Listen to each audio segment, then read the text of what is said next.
Lunch box కోసం సింపుల్గా చేసుకోగలిగే పలావ్ రెసిపీ నేను ఇవాళ చూపించబోతున్నా. ఫస్ట్ అయితే మిక్సర్ జార్లో అల్లం, వెల్లుల్లి, కొత్తిమీర, పచ్చిమిర్చి, పుదీనా వేసుకొని గ్రైండ్ చేసుకోవాలి.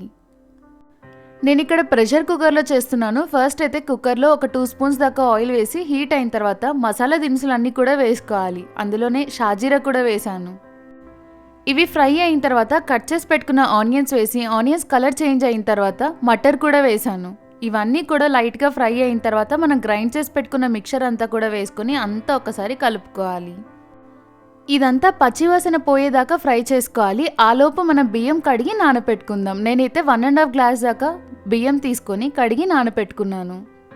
నెక్స్ట్ ఇదంతా పచ్చివాసన పోయిన తర్వాత టేస్ట్కి సరిపడ సాల్ట్, ఒక గ్లాస్ రైస్కి 1.5 గ్లాస్ దాకా వాటర్, ఈ క్వాంటిటీతో మీరు ఎంత అయితే క్వాంటిటీ రైస్ తీసుకుంటున్నారో కొలుసుకొని వేసుకోండి.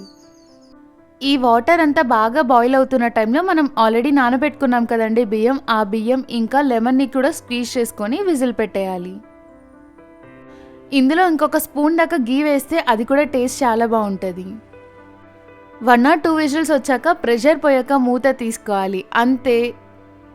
మీకు టైం లేనప్పుడు ఈజీగా ఫాస్ట్గా అయిపోయే ఈ పులావ్ రెసిపీని ఒకసారి ట్రై చేయండి.